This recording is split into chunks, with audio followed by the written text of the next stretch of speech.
এখন বাজে হলো প্রায় 3টে। আমরা এখন এসছি, এসে এখানে আমরা খাওয়া দাওয়া করবো। কি খাবে তুমি?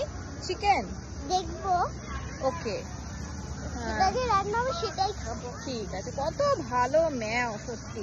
আমরা ওখানে এখন গিয়ে বসবো, তারপরে অনেক মজা করব, খাওয়া দাওয়া করব, তারপর আমরা বিকেল বেলা বাড়ি যাবো, তাই তো?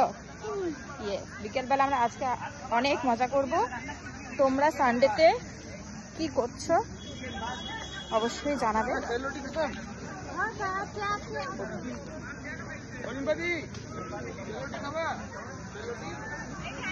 এখানে এখন নেপালিদের ফেমাস ডিশ সেল রুটি, ওটা অর্ডার দেওয়া চলছে।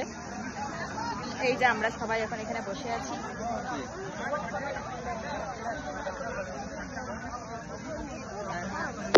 বন্ধু আছে এখানে বসে আছে, সবাই আছে এখানে, এই যে সবাই আছে বসে।